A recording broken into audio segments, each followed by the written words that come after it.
everyone. Welcome to another episode. We already fucked this up. It's okay. Welcome to another episode of We Don't Watch Movies, featuring me, Corinne. And me, Monze. Woo! Okay, so this week I have the movie, and we're doing a recent movie. I watched Wicked. Oh. And I want to talk about Wicked. Okay. I know the schedule has said Puss in Boots 2 for like a year. It has. But I want to talk about Wicked. Come here. Okay, that explains why you asked me. I don't know why that was a shock when you said it. But you did ask me if I I know, I was surprised that you were surprised. Listen. Okay, well, Monze, genuinely, why haven't you seen Wicked? I don't want to watch the movie. Why? I've seen the stage play like maybe 15 years ago. Jesus Christ. I was definitely in high school. Mm-hmm. So probably over 15 years ago. Don't look at me like that, George. And He wants to know why you haven't seen Wicked either. yeah. Why haven't you seen Wicked, bitch? Anyway. You don't know what he's seen. I know what he sees. He watches what I watch. Okay? And I don't know. I don't like Ariana Grande. Mm-hmm. So that was a reason. I think just in my heart of hearts, I think Wicked, the musical, would be better suited to animation. And so I'm just like waiting for them to make an animated Wicked the musical. Also, I hate 2-part movies. I hate it. And it's so unnecessary because if you think about Wicked the musical on Broadway, whatever, in a stage play, it's already in like a 2.5-hour format. There's no reason to make it longer. There really isn't, right? Because I know the film ends at intermission. So it's like, we don't need a fucking intermission. Just make the whole goddamn movie. I hate it. I hate when they're like, we're making Dune 1 and then we're making Dune 2, but it's the same movie. And I'm like, no!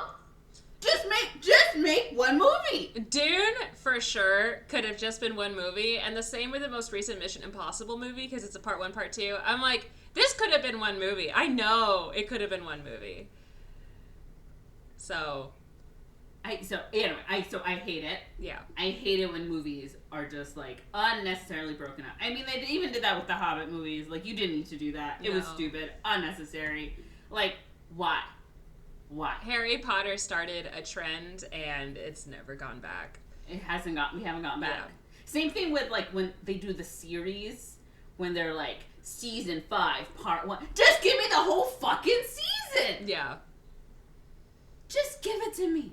If it's not done, if it's not ready, then guess what? I'll just wait a fucking year for it. Literally. Or have like the mid-season finale break for like winter Christmas, which is usually like a month. Like they used to do. Like cable TV did, and then, yeah. So yes. So part of the reasons I haven't seen it, because it's like, why? It's some of it's on principle. And I don't know. I guess that's it. I'm also I'm not that interested in it. I was never really interested in it to begin with. I read the book after I watched the play, and I thought the book was very good. Yeah. And it was very different, and I was like, whoa! It also makes sense. Yeah. Yeah. You read the book, right? I did, yeah. And so I was like, that's enough. I'm also not like that interested in Wizard of Oz. Like the whole, like there's so many like remakes or different variations, and I'm just like, I don't care. I just don't care. So I feel like I've seen enough. I've done enough. I don't need any more of it. If 50 years from now they do Wicked the musical animated, I'd probably watch it. But who knows? Who knows? Who knows? So anyway, those were convoluted reasons for why I have not watched Wicked movie. I see. I understand. I have not seen the musical. and I haven't had a chance to see the musical yet. I have read the book, and I'm familiar with the music. So to me, the movie was like my chance to watch the musical. That makes sense. Yeah. I mean, and that's like part of the problem with like Broadway and like plays. It's still so, it's not attainable really for everyday people the way movies are, right? And I get in that way, like, I do think it's a good thing that a lot of these things do get adapted, because now it's much more attainable, it's cheaper, more people can see it and they can understand, and maybe then they could make an effort to go see the thing, right? Or have it be part of their, you know, lives. Yeah, exactly. I mean, like, I still haven't But even then, make it a fucking 2.5 hour movie. I will say, I didn't mind the runtime, and I don't mind that it's a part 1, part 2 for this specific instance, because it is an act 1, act 2. Okay. Yeah. I understand why you don't like it. And usually I don't like it. But in this instance, it felt excusable because it was like, okay, I know this is the first act. And then we have intermission, and then we will have the second act. What I don't like Spider-Verse being 2 parts, I didn't know it was going to be 2 parts, so when... I didn't know it was going to be 2 parts either. So when it cut ended, there... I was, like, screaming. Yeah. Because I remember thinking, like, this is, like, the pacing is a lot, like, slower, it's longer, but okay, like, I like it, whatever, I'm into it, da-da-da-da. But then I kept thinking, how are they going to wrap this up? How are they going to wrap this up? And then when they ended it... I was thinking the exact same thing, and I was like, ooh, okay, now we're in Act 3. Like, I'm like, you know, because my fucking screenwriter... Yeah. Okay, this is Act 3 then, I guess? And then ended up, I was like... and everyone else in the theater was like... Literally, and I didn't know, like, the people. Well, I guess when they announced the film, they announced it too, but I don't think, but they didn't like. It wasn't common knowledge. Market it as Spider-Verse Across the Universe Part 1, right? Yeah. It was just whatever. Yeah, but somehow I knew Wicked was Part 1, even though my sister didn't know it was like a Part 1 of 2 or whatever. So, but anyway, so I didn't mind it. The runtime was long, but I didn't mind that it was long, and I didn't mind that it was divided into 2. But yeah, like, I still have never seen a Broadway show. The only, like, theater production, like, professional theater production I've seen was this past year at Pantages, which was Chicago. That was, like, my first one. So it's just, like you said, it's expensive, it's hard to get, and then you want, like, a good seat, and then the good seats are more expensive, and then there's, like, the dates, and et cetera, right? So, like, I've always, like, I've wanted to see Wicked since high school, because in orchestra, we played... like an orchestral arrangement medley of Wicked. So I was familiar. Yeah, it was like No One Mourns the Wicked, Dancing Through Life, and Defying Gravity. I don't really know the song. So. Well, that was what I remember it was, and I had I had a solo, so it was very like big, and we were supposed to go to New York as a class trip, but not enough people signed up, so we couldn't afford it, so we didn't end up going. But if we had gone, we would have seen Wicked. So it was like that, but whatever. So it was very like. I've never seen it. I want to see it, but I've never seen it. So when the movie came out and when I saw the trailer, it looked very, like, lush. So I was like, okay, this feels like he's going to do a good adaptation. It feels like it's going to be good, so I want to watch it.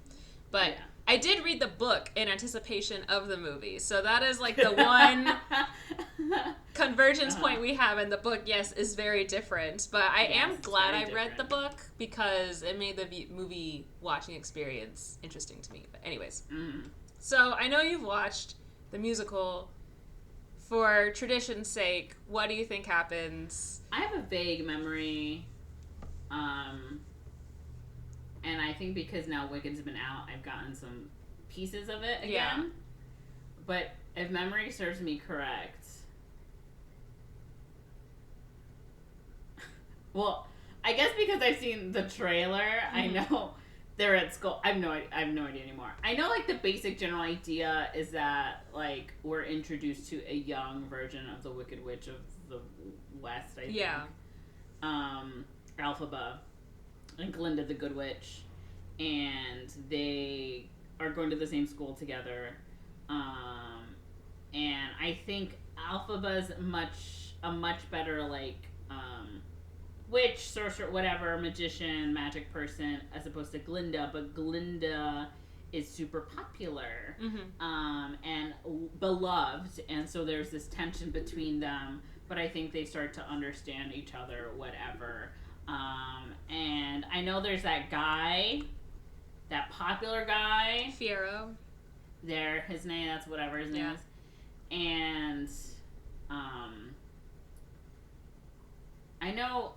Well, I guess this would be Act 2, but I know in the end of the play they end up together. Mm-hmm. I remember in the book, I think he and Elphaba, she has his baby, right? But he doesn't stick around, something like that. I don't remember. Maybe he dies. He dies. He dies in the book. He dies. Yeah, he dies because she's involved in like anti-wizard insurgency. There was like this whole because she's fighting the fucking Oz or whatever, and then she's fighting for people who are like her. Exactly, and he's there in Oz as like an ambassador which also. I will say, in the book, he's described as black, and he's like the country. He's described as having dark skin and these like gold tattoos and stuff, like as part of the skin. I read the book again in high school. And then like he's from the Vinkus, but everyone calls it the Winkies. But the Winkies is kind of considered like an ethnic slur, and the Vinkus is kind of like Africa, Middle Eastern like coded. Oh, interesting. So like that. Of course, he's white in the. But of course, he's white in the play. And in the musical, he's always portrayed as white. Movie, sorry, but in the book, he's dark skinned and kind of a different character. But yeah, he like goes to Oz, meets Elphaba, and is like, "Oh yay, fancy seeing you here." And then they like have this affair because he's married technically and has children, but he's like in love with her. But then I remember them being in love. But then some people follow her after she was supposed to attack something or whatever. But they she's not home, so he's the only one home, and they kill him. Yeah. Spoilers for the book. Spoilers for the book. That's been out for since the 90s, I think. Yeah, for 30 fucking years, but spoilers. But yeah, she does have his child. Yeah, I know she has his child. Okay, sorry. I'm like that because that was like the one thing that really stuck to me was the. I had to stop reading after he died. I was like, oh my god, I needed to take like a 4-day break after he died because it was. Because I was like, I was like, that's not how the play ends. Well. Yeah. Okay. And I know he sort of goes on the side of Elphaba, I think in the movie or the play or whatever, and Glinda was like. I think they're all fighting to be like the Oz's apprentice or something like that. I don't remember. And so Glinda is the one who ends up becoming like the next, like the chosen one by Oz. Oh, I think Oz is like Elphaba's like father, right? She's like the bastard daughter of whatever. Anyway, all this nonsense. I guess for this movie, it ends when Elphaba decides she's gonna leave school. Mm-hmm. Pretty much. Pretty much. Like, we'll talk about it, but, like, I know you know the story, so I imagine this episode's a little different, but the way that I imagine it is we'll just talk about the movie and Wicked and the book in general and, like, compare it and the musical, because I've never seen the musical, but you have, and I know it was a long time ago, but we're just... Technically, Monze hasn't seen the movie, so this is our loophole. Wink. We're starting this new year just on a whole other level. I know, we really are. We said, fuck it to our 12 listeners. We're doing whatever the fuck we want. New year, new me. New year, new us. Okay, here's the trailer, which I've seen probably like 5 times at least. I've seen this trailer a lot, yeah. Several times for me. Well, I've seen it 5 times of my own accord, not including when I've seen it in the movie theaters. Oh, I've only seen it when it's in movie theaters. And each time I was like, why? Oh, they said the name of the movie!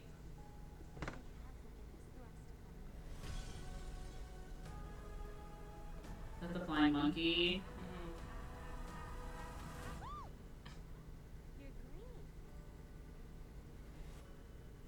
I like her glasses. Shits University? Shiz. I know.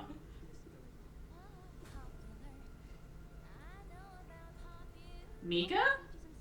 Right? I remember when that song came out. I wasn't asking.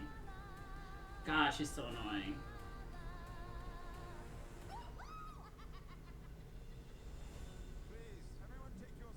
Goats. Yeah.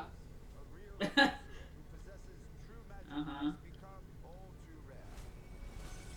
Uh-oh. Look at this. Can she fly? Piero? I don't know. I've never known. You, come with me. Of course, not to. Not you, Glinda, with your no eyebrows. You're the one the wizard has been waiting for. Glinda? Ew. I know. It's my granny's. I'd give it away, but I don't hate anyone that much. You should join us tonight. And don't tell me you have nothing to wear. Because you could wear this. You can wear this hat. Oh no. It's probably the end of the movie.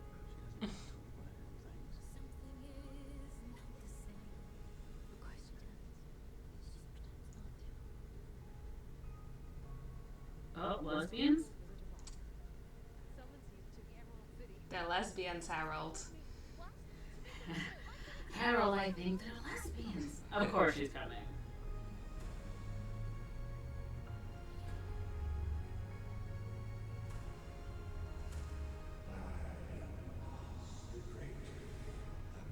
Alright, Jeff Goldblum.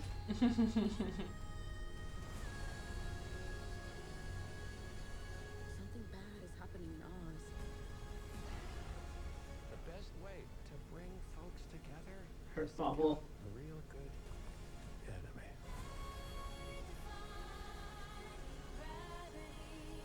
You have no real power.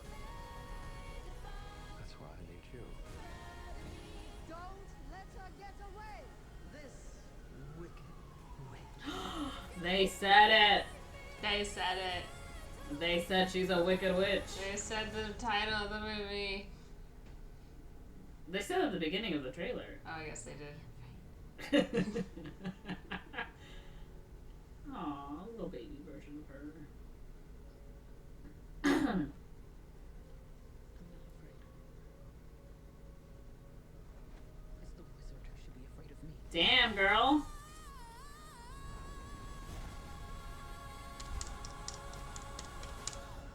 Yay! Okay. So this trailer or a Uh-huh. teaser premiered during like the Super Bowl or something. Okay. And Jesse texted me, like, I think I told you. He was like, there's like some movie coming out about like Oh, the I Wizard think of I Oz. remember that. About the Wizard of Oz or something. Da, da, da. And I was like, are you talking about Wicked?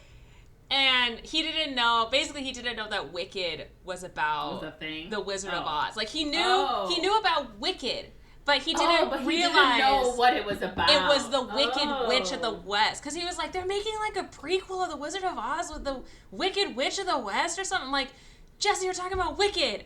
That's what Wicked is about. Because he knows the song Defying Gravity because I Yeah. sing it during karaoke all the time. So it's like, Do you I really? do. Wow. Yes, I sing it with Paul too. But Wow. yeah, and I'm like, how did you not know that was about the Wizard of Oz? He was like, they don't say it in the song. And I was like, she literally says, like, in all of Oz in the song. He was like, I thought you said in all of awe. Like, we're all in awe of you. But yeah, he had no idea that Wicked was about the Wicked Witch of the West. And I was like, That's- haven't you seen the poster design? And he was like, yeah, but I just thought it was about witches. You know, witches. Yeah. So he had Okay. no clue. And he also, I don't think he can ever watch this movie Because of the goat. because of the teacher. goat. Like, he even asked me, because I was like, if we watched it, I would need to tell him, you know, like, leave or whatever. Because he asked, he was like, is the goat, like, front and center? Because if it's in the background, I can kind of deal with it. I'm like, I'm so sorry. Every time he's on screen, he is right there. Oh, no. That sucks. Yeah, so I don't know if he can watch it. But I you know don't think what? he wants to. He could go watch the stage play because I'm pretty sure there's no fucking goat on stage. How do they? Okay, so how do they do the makeup for Dr. Dilliman then? Because he is a goat in the story. Well, yeah, I'm just saying, like, I doubt they made him look realistically like a goat. That's what I'm Okay. saying. I see. Well, let's get into this movie. Okay. So it starts off with Actually, some of the titles was like interesting. It was like bam, like big typography. I feel like they were trying to harken to like old school movies where it would just be like the title is here it is, and like a big word or something. Okay. Yeah. But so they start off with like the horse and like the hat with like the water, like the wicked witch has just died, right? She's just melted. And we go into No One Mourns the Wicked, and everyone's like, oh my god, yay, like the kids are singing, so they sing that. And this, I will say, this, like watching it, it was like a really, really, really good musical adaptation because it felt huge. I feel like some of like other musical adaptations, what they struggle with sometimes is they shy away from what makes the musical good, or it's not big enough, it's not like theatrical enough. But this one, to me, in my opinion, having not seen the stage show, it was. It was just very like watching it just felt like a really chewy, tasty movie. It was just like very, very like bright and colorful. Even though I know a lot of people are complaining about the color correction, I'm like, I don't want to hear it from you. But it was lots of elaborate dance numbers, lots of elaborate costuming. Everyone was singing. Like it was exactly what you would expect, just like to the max, right? Like cranked up. So they're doing like the dance numbers for No One Mourns the Wicked. Glinda comes down, or Glinda, I guess, comes down in her bubble, and she starts singing, and you're like, damn, Ariana got pipes. Like, she actually can sing. We already knew, but now she's like singing. And then she's like some little kid's like, Glinda, why are people wicked? And she's like, oh, that's a great question. And then they talk about like Elphaba's, how she started. So they do like, oh, her father was the mayor of Munchkinland. And I'm like, technically he was the pastor in the book, but yeah, okay, sure. And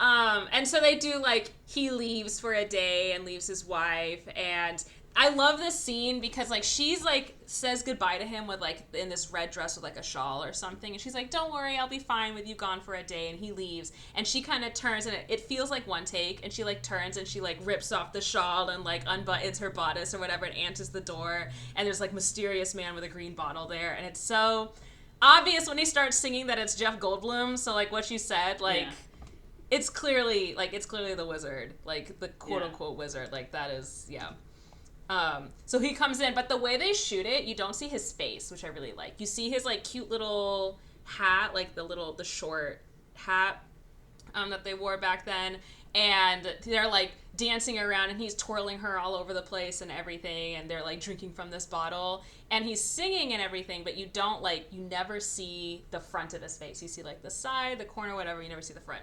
I really enjoyed the choreography of that because again, it looked very similar to like a one take and how they were filming it. It was nice. So they clearly have like a night of passion, and then they cut straight to her giving birth, and they're like, oh my god, we're so excited, I see a nose, I see a curl, it's a healthy, beautiful baby, and they're like, oh my god, it's green, which I'm like, how would they not know if they saw the nose that it was like, I don't know, maybe the nose is red. Maybe. So they bring out the baby, and it's green, and I was hoping for sharp teeth because in the book she has sharp teeth, but she doesn't as a baby, so I'm like, oh, well, they didn't do that. And then like the midwives are like, some of them are animals and some of them are people.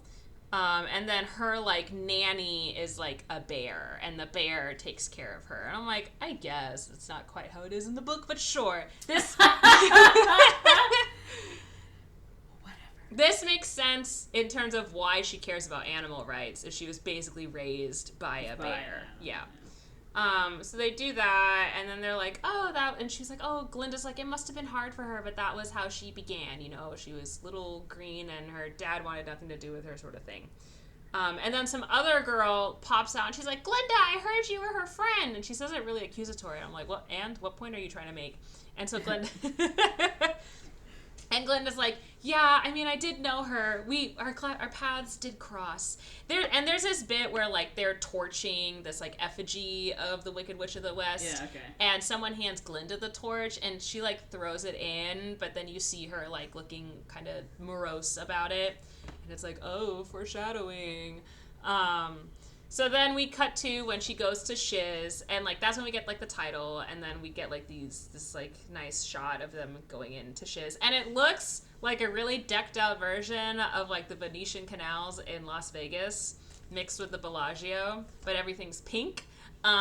So there, because I think they had a lot of practical sets, which you could tell, like everything looked very fully realized and like solid.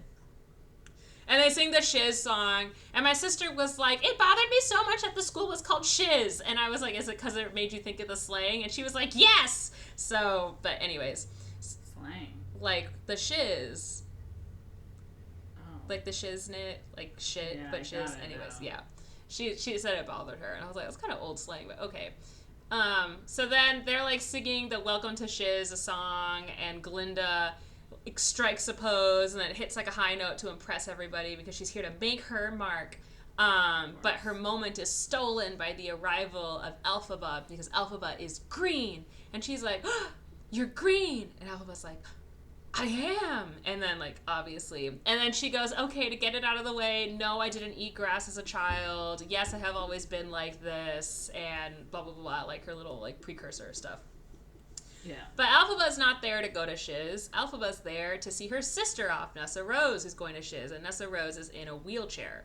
And the father is like doting on Nessa and gives her these beautiful silver slippers and is like, here you go, mwah, mwah, mwah.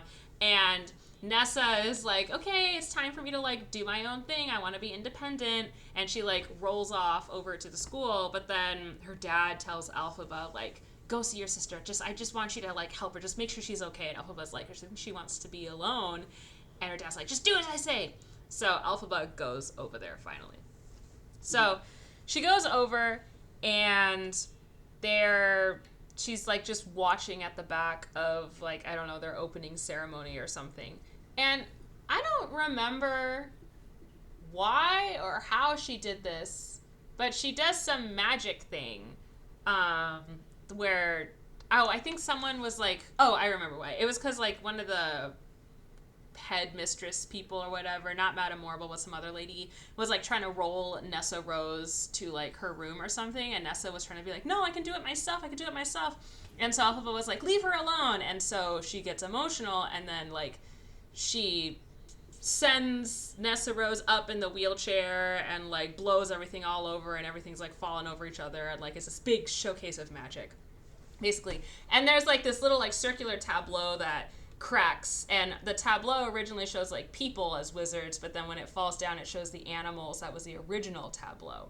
So you're like, oh. And like they talk about like the esteemed professors, and Dr. Dillamond introduces himself and stuff. And then Madame Morrible is watching all of this happen, like this big display of magic. And she goes over and she's like, yes, that was me. I did it. But she knows. And so she's like, Elphaba, you have, like, I want to privately tutor you. And Glinda, and she also goes like, will anyone volunteer to like make room for this new student? And Glinda kind of pops up and is like, raises her hand, but she doesn't like understand what she just raised her hand for. And so Madame Morrible's like, she's not paying attention. Yeah, She just wants to, exactly. And Madame Morrible's like, okay, perfect. Because earlier Glinda was trying to talk to her and be like, I heard you're such great at spellcasting. I really want to be a sorcerer. So like, I was wondering if you could notice me and like do this. And Madame Morrible's like, whatever. Like, I don't care about you. And so now she, like, pairs them two together and is like, that's when the moment she's like, you, come here. And Glinda's like, oh, and she's like, not you. I want you. I'm going to privately tutor you. So Elphaba's like, oh my god. And then Madame Morrible sings, and Michelle Yeoh does her best job at it. Okay. We love Michelle Yeoh, but it is definitely like a talk singing style. And basically she's like, oh, you and the wizard, I can see you two having a future together, you know. And then Elphaba sings The Wizard and I, her desire song, and basically is like, oh, when I'm with the wizard, no one's gonna look at me weirdly, no one's gonna think I'm weird because I'm with the wizard. And then the wizard grants you a wish, and hopefully he'll ask me, like, someone should, like, that book that is so amazing should also, like, look beautiful too, and I'll make you ungreen. And there's this great scene where she's doing it near this, like, stained glass thing, and it kind of shows her imagining herself not green, and of course they use Cynthia Erivo's, like, original color for it, and it's, like, of course they would do it like that, but it still felt like really powerful to see of like, oh, like dreaming of being like a black woman, right? It was like, it felt very nice to see. So then she's like singing, and then she goes back to the school. She's singing and running through the field, and she has a vision. She has a vision of people celebrating. And she's like, I don't know what it is, but somehow I just know that people are going to celebrate me one day. Like, there's going to be a huge celebration. It's going to be because of me. I'm like, girl, it's because you're dead. That's what they're celebrating. But she's happy. So, and she's not rooming with Nessa, but she's rooming with Glinda. But she goes to the room, and of course the room is like chock full of all of Glinda's shit. And it's all pink and everything. And Elphaba's like, where the fuck am I supposed to, like, go? And Glinda's like, oh, I saved you a spot right here. And she like pulls aside like this wardrobe, whatever. It's like this teeny tiny little corner of a bed. And Elphaba's like, okay, wow, thanks. And Glinda's like, how did you do that? I saw you do it or whatever. And she's like, I can't control it. And at some point she has like an outburst and it like breaks the window. And she's like, yeah, I can't control it, but now you can have the door closed and the window open or whatever, something like that. So then we get into the loathing song where they're like, what is this feeling? It's so new. Oh, it's loathing. I hate you, basically. And I like that song because it's framed like a love song, but it's about how much they hate each other. And the whole sequence is really cute. It's just them arguing and bickering and being petty and mean and whatever to each other. But like, Glinda has the whole school on her side because no one likes Elphaba because she's green. Yeah. And Elphaba's over here just, like, literally just trying to get by. Like, she's not really going out of her way to make Glinda's life difficult, but the other, vice versa, is true. So, like, fighting over desks and everything, and there's a fun dance sequence. And it ends with Elphaba scaring Glinda when she comes into the room, and Glinda screaming and her laughing. And then we go to Dr. Dillamond, and we're, like, in his class, and he's talking about animal rights, and they're like, do you always have to talk about animal rights? And he's like, well, it's important. And they're like, can you just talk about history? And he's like, oh, well, if we do this timeline, and then he, like, flips the chalkboard over, and someone had written, animals should be seen, not heard. So it's, like, this big, you know, hate speech sort of moment, and he's stunned, and everyone is like, oh, my God, what happened? And he's like, class is dismissed, and he knocks over a vase or something, and Elphaba comes to help him, and he's like, you're very kind. And she's like, it's fine, I get it, but also, how could someone do something like this, etc.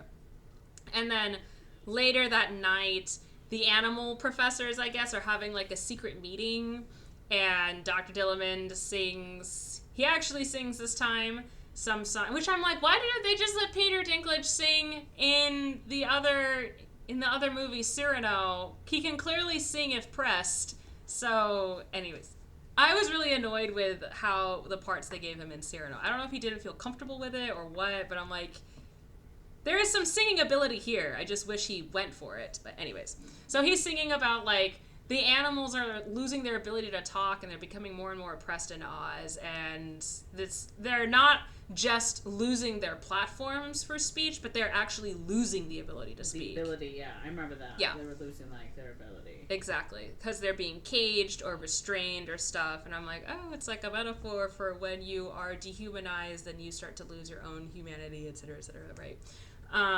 And then Elphaba had, like, followed him and is listening in on it, and then she, like, steps on some glass or something, reveals herself, but Dr. Dillamond, Dr. Dillamond's like, it's okay, I trust you, but all the other animals have left, and some of them are like, I'm leaving Oz, like, I don't want to be here, if this is what is happening, I'm going to go somewhere else.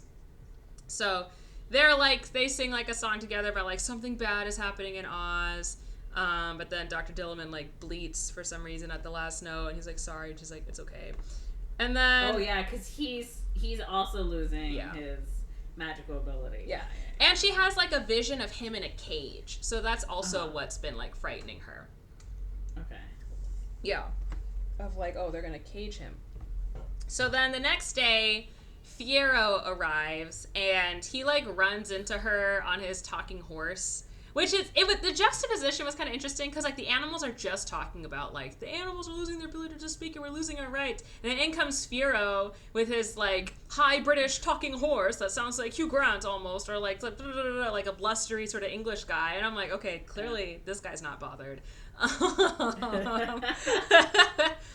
And, like, Fiero, like, runs into Elphaba or something, and she gives him the whole green spiel, and he's taking it a bit differently. He's like, are you always this defensive? And she's like, huh. And she leaves him. And he's like, wow, I think that was the first time I was spurned by a woman. And the horse is like, wow, ha ha ha, it was the first time. And then... Stupid ass horse, okay. So, something like that. Like, they're just you know, like, not every girl... It's about goddamn time. Yeah, literally, like that kind of energy. Yeah. So then Firo arrives, and, like, every single student, boy, girl, in between, is, like, in love with him because he's so charming. And you know what? Course. I get it. And you know what? They're right. They're right. I would too. I think Bowen Yang is in the movie, and he's a lot of fun. So there's like a bit where he's like, if there's anything you want me to do, I'll do it. Like, just anything. And Firo's like, okay, can you move? Because he's in front of the map. And he's like, oh, yeah, of course, yeah, I'll do that. So Firo is like doing that, and then Glinda sees him and is like, oh my god, I have to, like, he's perfect. So she, like, steals someone's book and they, like, sidle up and flirt with each other sort of thing.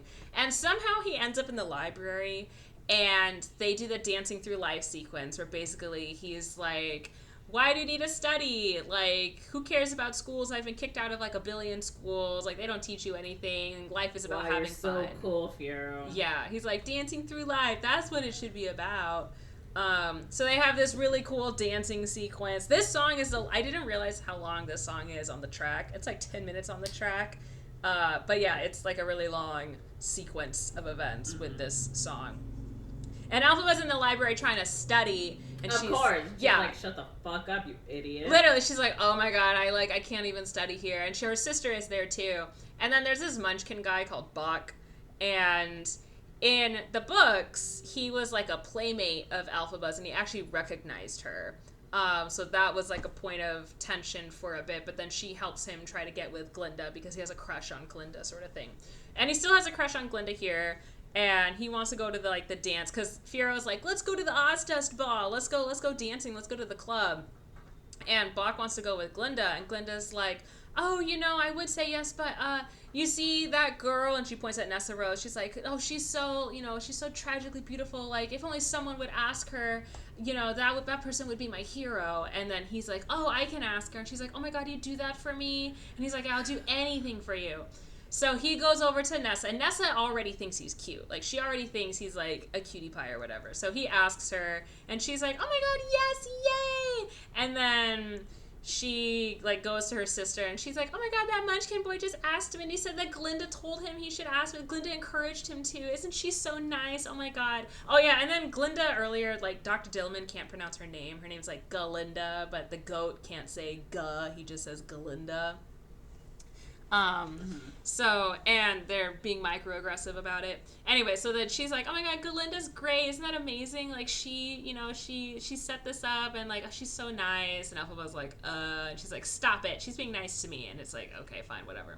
So they do the whole thing, and then Galinda's getting ready for the ball, and that's when they pull out the hat, and she's like, oh, I don't hate anyone that much, blah, blah, blah, blah. But she gives the hat to Alphaba and is like, you should totally come join us. And Alphaba's like, I guess I'll think about it. And she has, like, another session with Madame Morrible, and, like, she does, like, the magic thing again, and Madame Morrible is like, you just have to control it. Once you harness it and, like, figure out, because right now she can only do magic when she's upset. But she's like, once you actually figure out how to control it, you are unstoppable. Like, you have incredible power.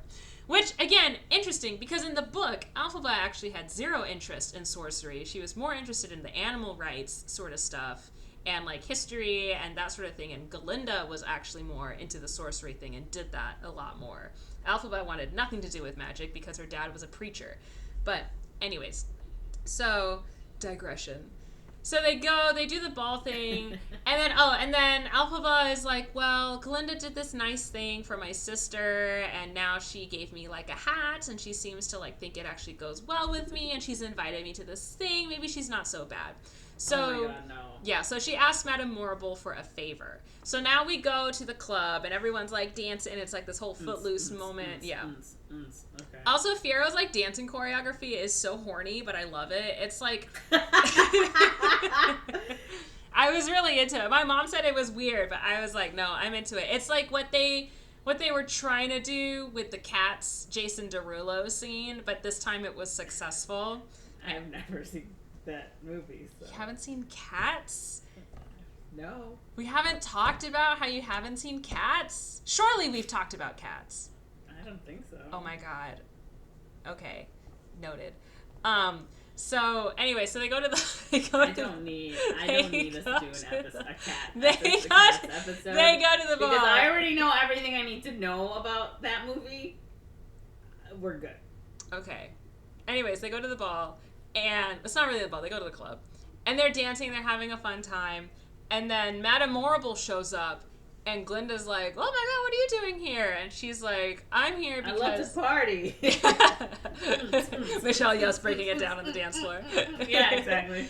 And she's like, "I'm not really here because I want to. I'm here because Alphaba asked me to. She insisted that you join her for her tutoring classes. Otherwise, she would stop doing it and I would lose my star pupil. So here's a training wand for you." So she gives Glinda the training wand. And Glinda's like, "Oh my god, thank you so much." And then Madame Morble's like, "For the record, I don't think you're going to amount to anything. But see if you can surprise me. Like, try to prove me wrong. Like, I'm literally only doing this because I would lose my star student otherwise. Like, that's literally it." Yeah. So now Glinda is starting to feel guilty because she's like, "Oh my god, this is Alphaba's doing. This is like, but I've been being so mean to her." And then, of course, Alphaba arrives and she's wearing the hat with her dress. And everyone's looking at her and making fun of her. And I'm like, oh my god, I know what that feels like. And then the people next to me, they were like, "She doesn't even look that bad. She doesn't even look that bad in the thing. Her dress is fine. The hat doesn't even look like that." The people in the theater were like, "Oh my god, why are they making fun of her? She doesn't even look that bad." Yeah. Well, she just in general is an outsider. It's not even about she looks bad. It's that she's an outsider and she's here and she's trying to fit in. Yeah. She clearly It was very Mean Girls, Legally Blonde. I'm dressed up in a costume at a party where the dress code is something completely different vibes. Like, that's literally what it was. So then everyone just kind of, like, is staring and laughing at her. But then she's realizing, like, I've made a mistake. And at first she, like, puts the hat down and, like, leaves, but then they start laughing more. And then she turns around and she puts the hat back on. And then she starts, like, dancing by herself. The girl next to me is like, "Oh my god, she's doing, like, the Wednesday dance." And it's kind of like that. She's just doing, like, this weird dance by herself, and it seems weird. And when she, like, goes into the crowd, people are like, "Oh my god, like, what's happening? Is this an attack? Is she dancing? Like, what's going on?" Yeah, she's attacking you with her dance. Yeah, because she, like, rushes at them at certain points. They're like, "Ooh." Yeah.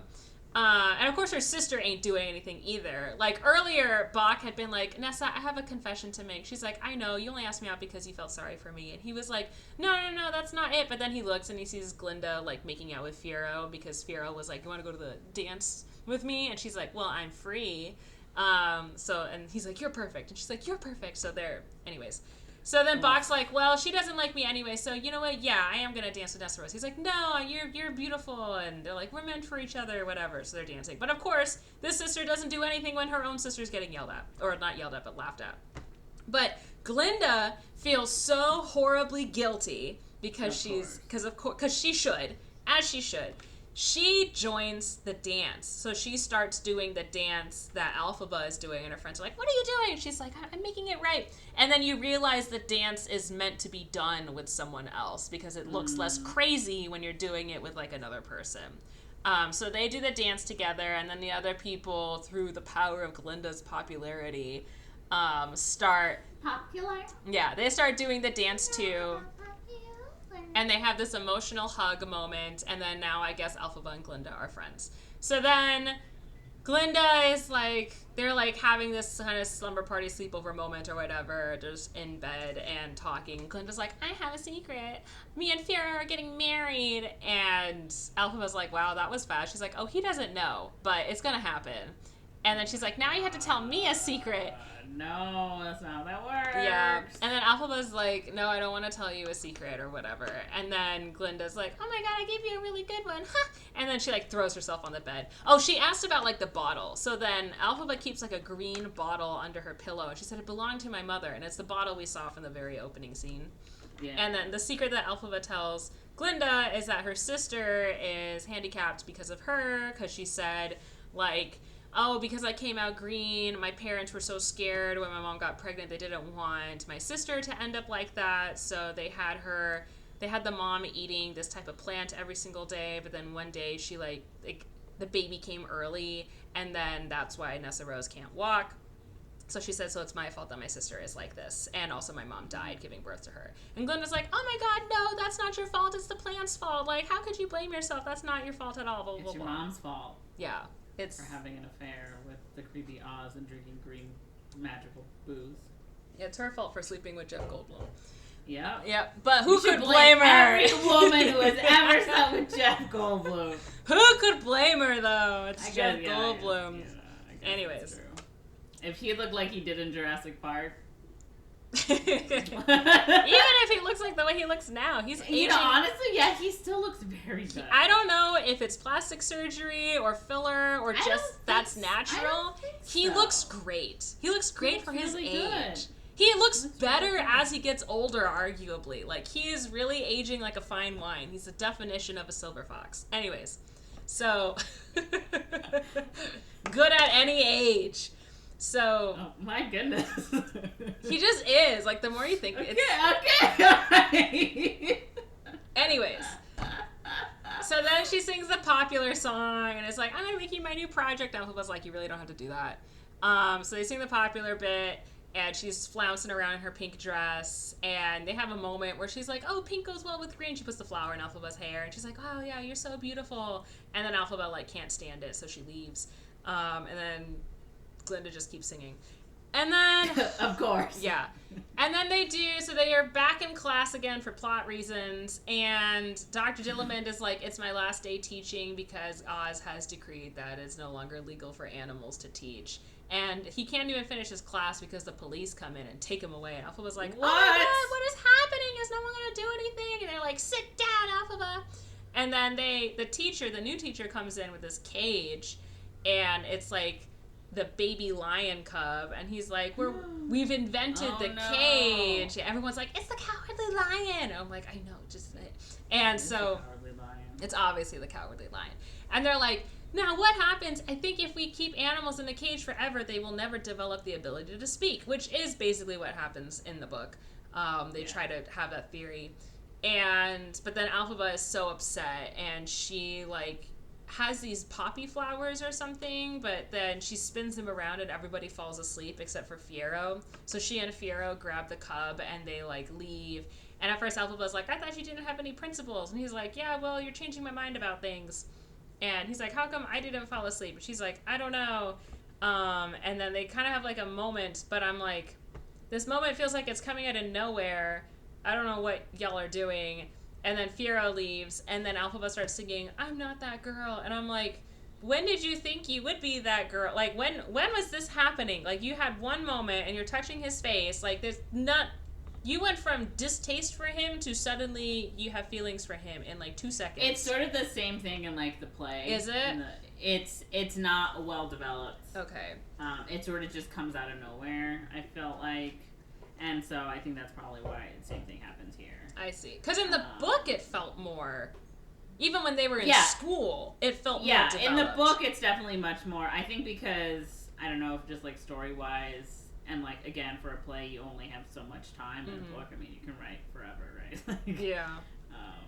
I think same thing here. I hear that, I think, in Act 2 specifically, that part gets more refined because they're more focused on it. Yeah. And I'm assuming that's going to happen for the second part of the film as well. I But see. yeah, it is definitely a bit like, when did this happen? Yeah. My main Is it just because he's hot that you're like, oh? I know. My main confusion is with Alphaba. Because I can understand if he was kind of falling for her because he had that whole, like, she doesn't give a toot what anyone thinks. Yeah. It's Alphaba touching his face in the way that she does and, like, the lingering glances and her suddenly being like, I'm not that girl. And I'm like, where is this coming from? You have shown no hints of. Is it just because he also cared about this cause that you suddenly like him? But then like it felt like too much a little bit. Yeah. So I don't know. I was like, I guess it could be platonic, but you don't even have any like platonic underpinnings to even like have the groundwork for why. It would be like, you're bleeding. Yeah, they don't have that kind of relationship yet where you could be like, or even something remotely friendly where you could be like, okay, this makes sense for her to take this step. And he's dating her new best friend. So I'm like, new bestie, yeah. So that part I did agree was like a bit like out of no, like I knew it was gonna happen, but the way it happened, I was like, what? Doesn't feel right. Doesn't feel natural. Doesn't feel organic. Anyways, and then Madame Morrible writes a letter to the Wizard of Oz, I think because she's like, oh, we gotta get Elphaba under control. Let's distract her from this animal nonsense by sending her to Oz. So they're like, oh my god, I'm gonna go to Oz, that's amazing. So the train comes in, and Glinda comes onto the train with her, because Glinda gives her like a pamphlet and is like, have a great time, and then Elphaba's like, oh, Glinda, come with me. Oh, and Glinda also takes this moment to be like, I'm officially changing my name from Galinda to Glinda in honor of Dr. Dillamond. And people are like, oh my god, wow, you're so brave, so brave. Wow, you're so fucking brave. I know. Jesus. And then also this is when she's like, oh, Fiero, I don't know what's going on with him. He's suddenly like distant and he's thinking, and I don't know why he's thinking right now, and it's so weird.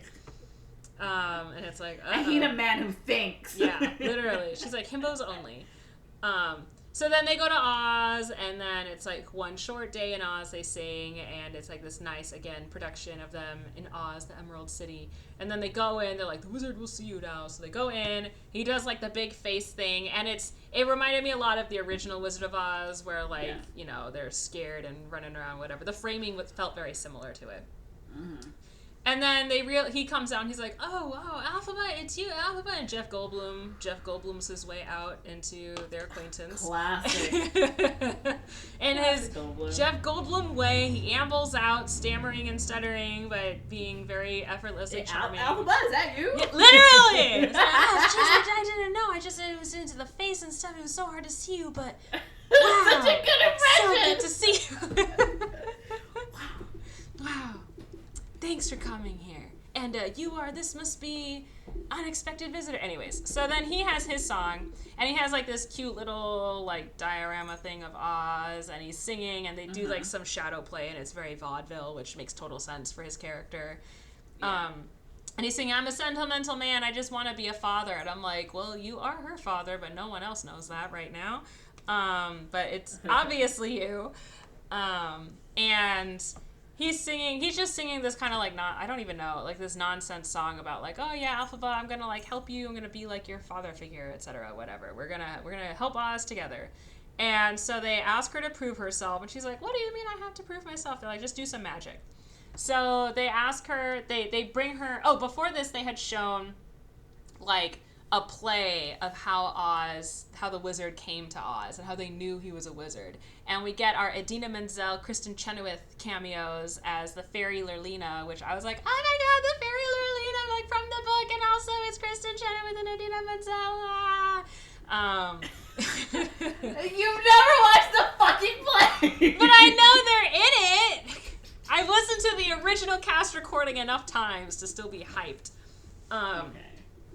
And they also mentioned the Time Dragon at the very, very beginning, and I was like, ooh, Time Dragon cameo.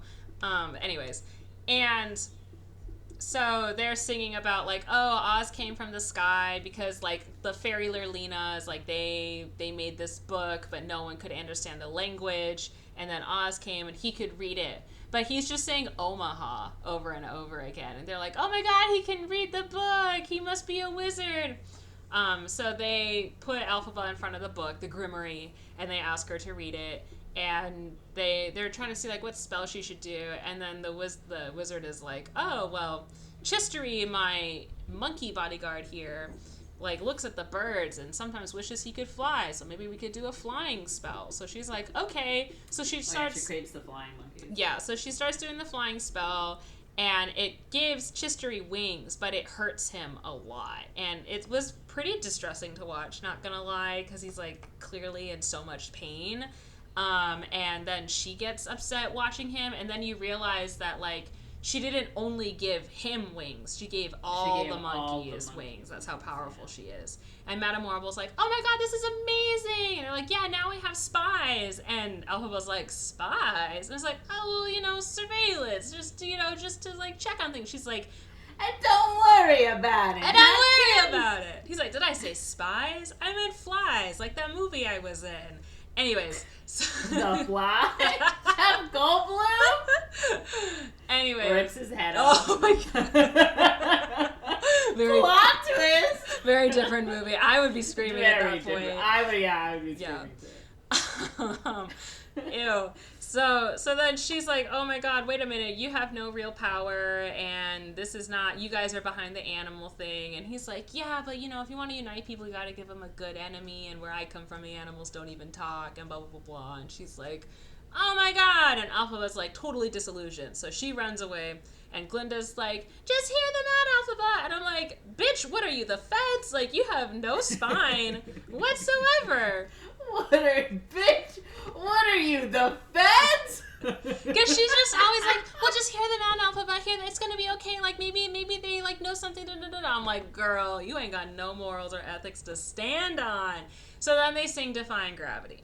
And they are calling each other out over there, you know, where Glinda's like, I hope you're happy, you, like, lost your temper and you've ruined everything. And then Alphaba's like, I hope you're happy, you're, like, cowering in submission, you know, just because to feed your own ambition, as the line goes. So then they sing Defying Gravity, and then Alphaba's trying to give herself a flying spell, and Glinda's like, it's not gonna work, stop. But then she makes the broom fly, so she enchants the broom. And they sing the song, everyone knows the song, and then finally they say goodbye to each other and pick their slots in life. And Alphaba flies off, and she's struggling with the broom, but then eventually she figures it out. And, like, she's not riding the broom. She's kind of just holding the broom while it's going off. And I'm like, damn, girl, that grip strength. Like, how are you just... Because she's just holding it like this. And I'm like... Why? How are you not, like, dangling? You're, like, straight up holding yourself upright on the broom. Like, you are so strong right now. Maybe subconsciously she also cast a light as a feather spell on herself. Maybe. I don't fucking know. That makes more sense than, like, the pure superhuman strength that I was witnessing. It's like she wasn't, like, on the broom. Oh, yeah. She was just holding the broom. I was like, damn, girl. Oh, my God. You should be a rock climber. So then she like sings her last final note. Part 2 movie is her just doing rock climbing. Defying gravity. Literally. And then the movie ends. Yeah, the movie ends. Yeah. And then so that's the movie. Okay. Yep. I thoroughly enjoyed it. Okay. If you don't like Ariana, I thought Ariana Grande did a really, really, really good job. It's clear that she's like a wicked nerd. But if you really don't like her, then the movie probably isn't for you, because someone was like, I didn't like the movie, and their only critique was because they didn't like Ariana Grande. And it's like, then you shouldn't have seen the movie. Yeah. So, yeah, that's the film. Okay. Any differences that you remember from the musical? The one I watched 20 fucking years ago? Yes. Not that I can recall. Okay. I don't remember much. I was like 15 when I watched it, I think. Mm-hmm. It was a gift from my aunt, Oh. my cousin, and I. It was a gift for both of us, so Yeah. we both went to see it. I turned 15, she turned 16, I think. So yeah. No, I remember enjoying it. Mm-hmm. I don't remember any details. I remembered a little bit of that book more, I think, because it was just fucked up. That book was crazy. That book is crazy. Can we talk about When the book? I was yeah, we can talk about the book. Again, I watched the same thing like maybe slightly under 20 years ago. I don't quite recall, but I do remember I was like, the whole like Firo thing and like him dying and having the baby, and I was like, oh my god. And just like the affair is so, like, even in the beginning of the book, you're like, oh my god. Like, it was just like, because again, I think in the play, it's sort of like, you know, they mention it, it's glazed over. I'm sure it's, you know, and then you're like, oh, like, this is fucked up. And her whole life was fucked up. Her whole life, yeah. So messed up. Like, it, I mean, it really did give good justification for why she was the quote-unquote Wicked Witch of the West. Mm-hmm. You know, where it's like, yeah, I'd be fucking wicked too if this is what my life was like, and literally everyone hated me, and no matter what I did, everyone saw me as the enemy. Like, yeah. So I did enjoy the book, but I was like, I'm not reading no sequels because I can't deal with this one novel. No. I was like, y'all got one for the Cowardly Lion and the fucking Tin Man. I'm like, I cannot. because it was wild. Like the son of the witch, the granddaughter of the witch. Yeah. Like it goes on. And Yeah, I'm it like, goes on Mr. and on. McGuire, no.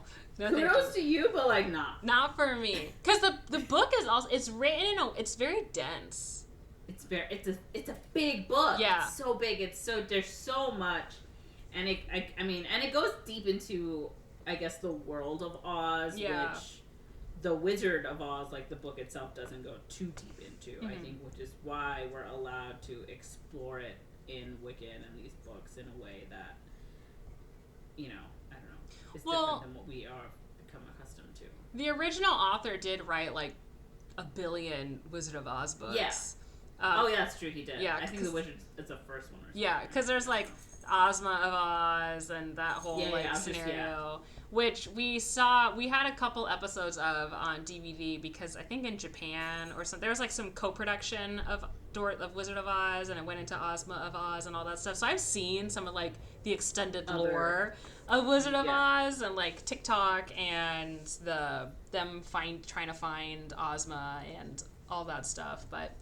Yeah, like, the Wicked book is really, like, when you think about when it was written, it very much is, like, it's U.S. foreign policy. Like, it's a criticism of U.S. foreign policy and Western foreign policy in general. Because it is about, like, the wizard wants to make the road, but then the road, like, destroys the communities because they don't want the road there, or he's invading, like, the marshland people. I forgot what they were called, but like Elphaba's mom had like a long-standing affair, and arguably the dad might have been part of it too, with like this other guy. I don't think he was from the Vinkus. He was from somewhere else. But he was also like from a different place with a weird accent and had an affair with them. He was like a glass blower, Turtle Heart, I think. Glass blower is right. Wink, wink. Wink, wink. Yeah. He's blowing something. Anyways, so like those communities are getting like devastated because of I can see that. Yeah, development. Definitely the 90s, we're talking about like U.S. foreign policy. And then like the animals are clearly like a shoo-in for marginalized people, communities. And the like kind of counterculture and insurgency and all that she's doing, and her getting involved with like the radical stuff, but then she was supposed to put something somewhere, but then she couldn't because children were present, and she's like, well, I'm not going to because of these kids here. But then I think like the group she was with or someone else or whatever, that ended up costing her Fiero. So, and then she like joined like a convent or something, and then something ended up going out with the baby and like who's like her boy, but she like never treats him like her son, and it's this whole. I really like Elphaba when she was in school. I was like, this is peak, because it was like she was idealistic. And she had been through some shit, but she still had, like, a lot of hope and optimism left. And it seemed like if things had gone differently, she really could have blossomed into something, right?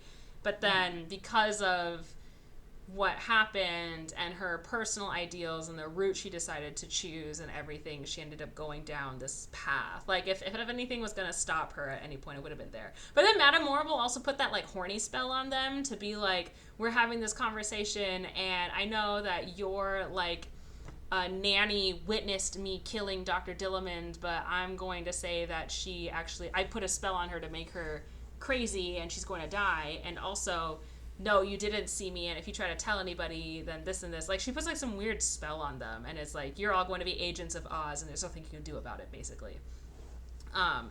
So, like, she seduces them, literally, like, magically into that, and that's how Glinda and Nessarose. And then Nessarose is, like, super religious and devout, and that's, like, a whole thing. But I feel like the tipping point, because I felt like Elphaba, like, she seemed pretty reasonable up until she actually met Dorothy.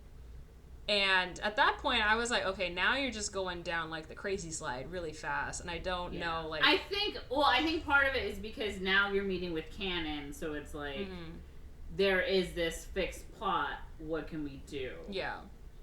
You know? Because it does. It. I mean, even now, like as I'm thinking about the original Wizard, but like why? Yeah, why was she going super loca over Dorothy? Like it was the shoes, I think. Yeah, because the shoes were her sister's. Yeah, and she was supposed to have them, and Glinda gave them to her. But then she kept being like, I just want to talk.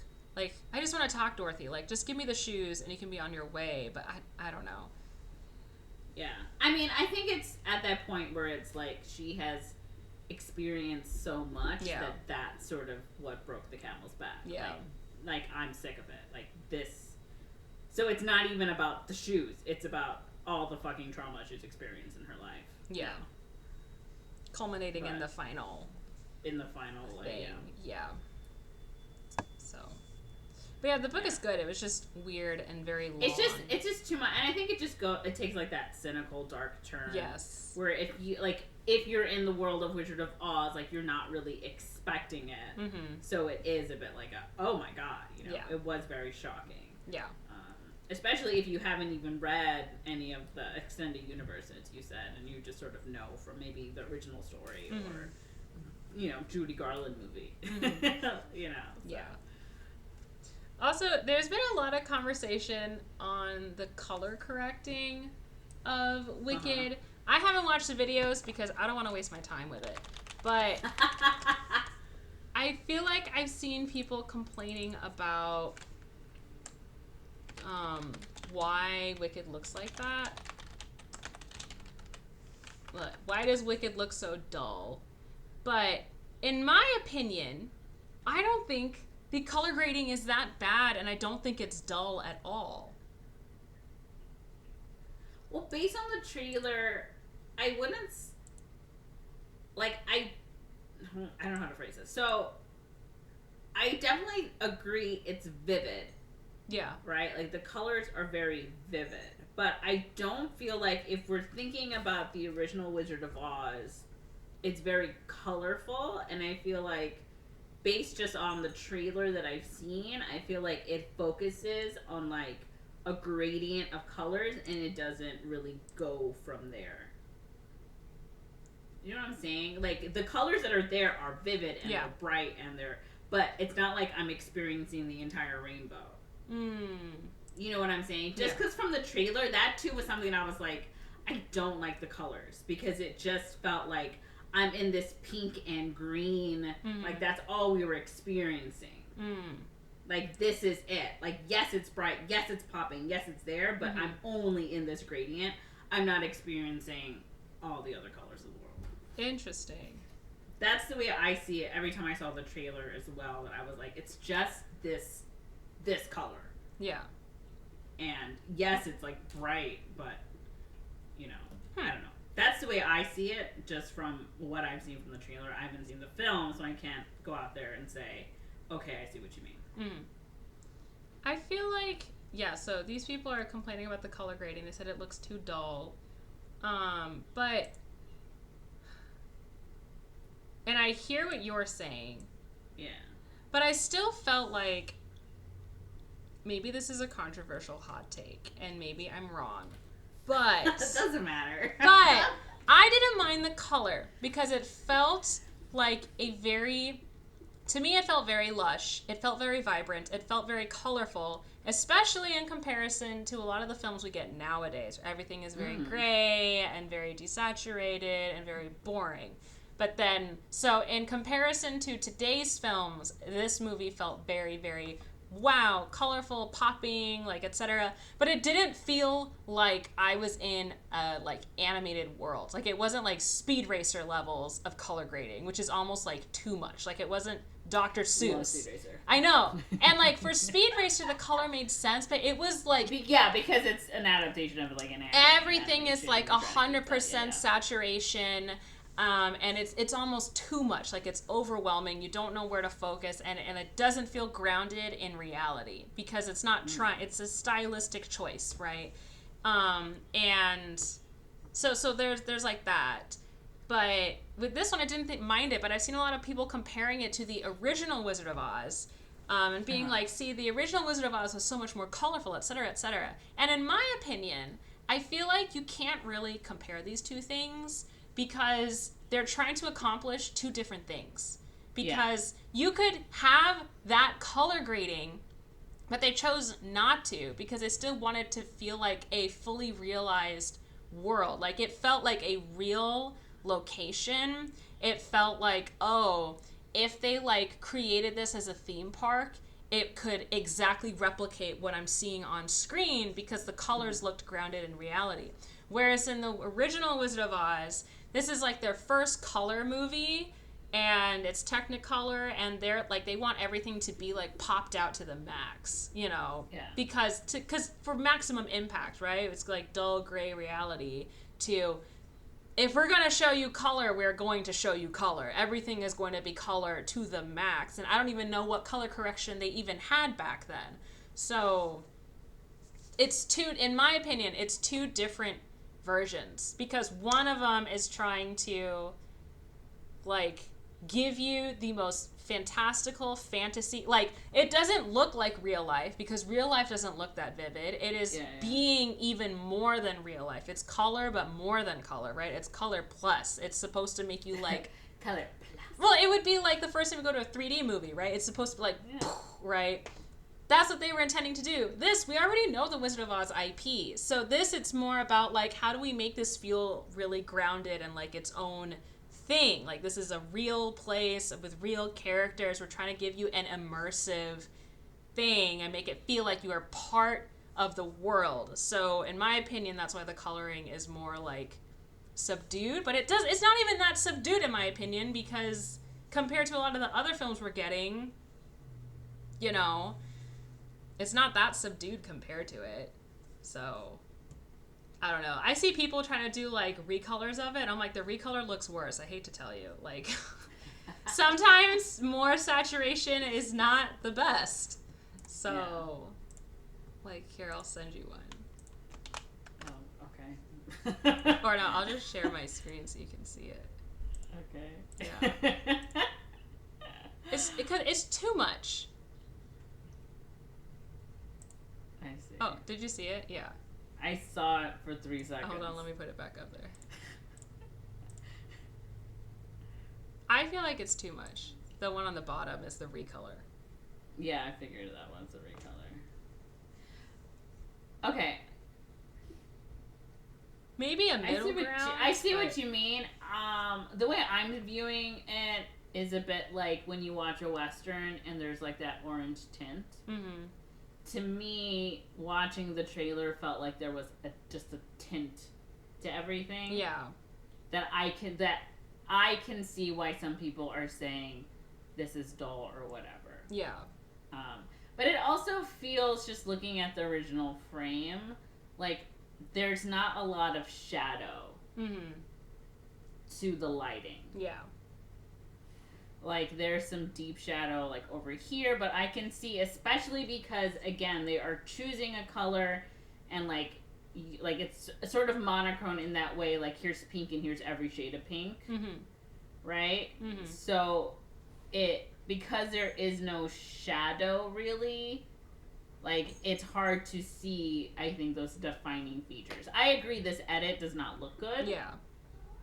But I would say maybe because it's not so deep in, like, so much shadow, maybe as we're accustomed to. Like, it's more a value when it comes issue. to lighting. Yeah. Yeah. Just looking at that shot. Yeah. Again, I cannot say for sure. I have not seen the movie. Yeah. I may or may not see the movie. That's my hot take about people's hot take. Hot take about other people's hot takes. Yes. Okay. That I don't think it looks. I don't think the color looks that bad. It doesn't look as bad as you think people are saying it looks. Yeah. I understood what they were going for, and it worked for me. Mm-hmm. And I think I'm also just not the biggest fan of super incredibly oversaturated, like, live action. It has to be, because then again, it starts looking Dr. Seuss, Speed Racer. It can work, but it runs the risk of looking cheap. So. Okay. Yeah. Okay. Yeah, but Barbie I really liked, and that was very vibrant. So I think it can be done well. I think Barbie was a good example of something like that. But even that wasn't ramped up all the way to like 200,000% or anything. So No. who knows? Anyways, Monze, what would you rate this movie? I don't know. I guess a 2. 2? Wow. I honestly just don't care about Wicked. Like, Wow. I just don't. I don't like Ariana Grande. There are other people in the movie. I know. It doesn't matter. In general, like, Glinda's character's annoying.